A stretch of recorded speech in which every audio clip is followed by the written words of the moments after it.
একঘেয়েমির ছুটি চ্যানেলের আরও একটি নতুন ভিডিওতে সকলকে নমস্কার এবং স্বাগত জানাই। আশা করি তোমরা সকলে খুব ভালো আছো। আজ এই ভিডিওর মাধ্যমে চলো যাই এমন একটি জায়গায় যেখানে গেলে তিনটি দেশের মাটিকে একসাথে ছোঁয়া যায়। জার্মান ভাষায় এটিকে দ্রাইল্যান্ডার পুঙ্কট বা দ্রাইল্যান্ডার ওয়েগ বলে, যেটির অর্থ হলো তিনটি দেশের সংযোগস্থল। আখেনে আমার রুমের থেকে এই জায়গাটি প্রায় 6 কিলোমিটার মতো দূরত্বে অবস্থিত। আর দূরত্ব খুব বেশি না হওয়ার জন্য সকাল সকাল ব্রেকফাস্ট সেরে আমরা সিদ্ধান্ত নিই হাঁটতে হাঁটতেই দেশের বর্ডার ক্রস করব। যেমন ভাবা তেমন কাজ, বেরিয়ে পড়লাম দুজনে। আর এই সময়টাতে এখন অটামের শেষের দিক হওয়ার জন্য প্রকৃতি এখনও রঙিন। অবশ্য বেশিরভাগ গাছেরই পাতা ঝরে গেছে ঠিকই, তবে ঝরে গিয়ে গাছের তলায় যেন সোনালি চাদর বিছিয়ে রেখেছে। খুবই ছোট্ট পাহাড় বা ঢিবির মতো উঁচু নিচু রাস্তা দিয়ে যখন হেঁটে যাচ্ছিলাম আর ওই পাহাড়ের গায়ে বিভিন্ন রকম রঙিন গাছপালা, ঝরা পাতা এসব দেখছিলাম, তখন এটাই ভাবছিলাম যে প্রকৃতি এক অদ্ভুত কারিগর।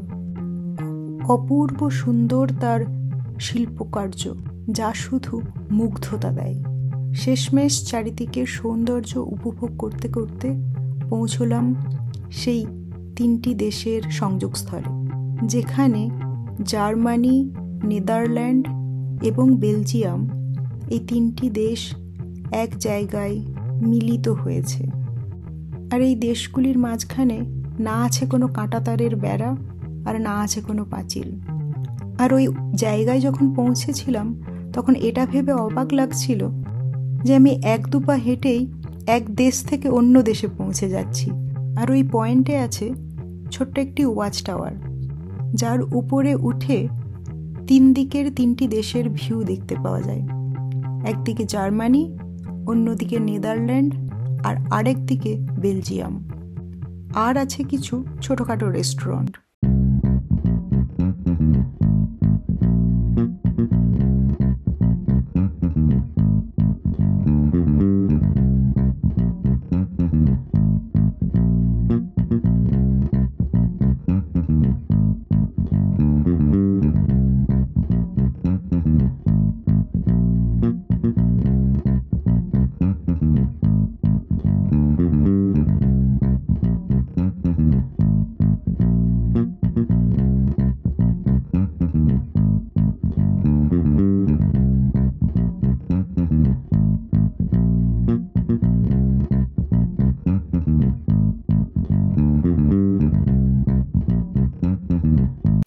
আমরা বেশ কিছুক্ষণ ওখানে সময় কাটিয়ে তারপর নেদারল্যান্ড আর জার্মানির এই 2 দেশের মাঝ বরাবর একটি রাস্তা দিয়ে হেঁটে বাড়ি ফিরেছিলাম।